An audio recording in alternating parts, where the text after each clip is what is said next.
le groupe État islamique a revendiqué le double attentat suicide dans la capitale tunisienne, une revendication transmise par l'agence de propagande de Daesh, Hamak. Un policier a été tué et 8 personnes ont été blessées jeudi à la mi-journée. Le premier attentat a eu lieu sur l'avenue de France, en plein cœur de Tunis. Une demi-heure plus tard, un kamikaze s'est fait exploser devant une entrée du complexe de Gorjani, où sont rassemblés des services de la garde nationale, de la police judiciaire et des services d'enquête antiterroriste. Des passants se sont évanouis sous le choc et de nombreux commerces ont baissé leurs rideaux. Puis la colère a éclaté.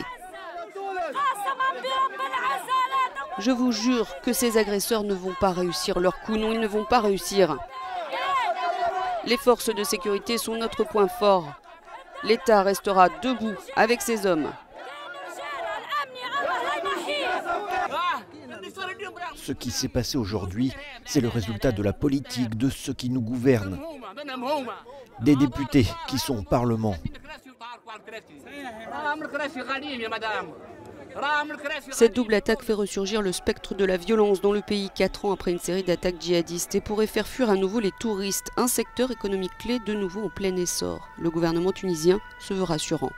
Mon message, c'est passer des bonnes vacances. Venez en Tunisie, passer des bonnes vacances, il n'y a aucun problème.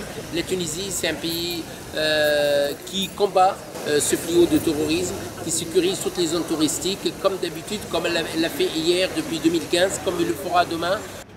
Le gouvernement tunisien continue donc d'envoyer un message de stabilité moins de 5 mois avant les prochaines élections parlementaires et présidentielles. Même si ce même jour, le président tunisien Béji Caïd Essebsi a été hospitalisé après un malaise. Élu en 2014 et âgé de 92 ans, il est dans un état critique mais stable. Le rôle de ce président dans la transition politique depuis le printemps arabe de 2011 a été primordial, épargnant au pays les violences après la chute de Ben Ali.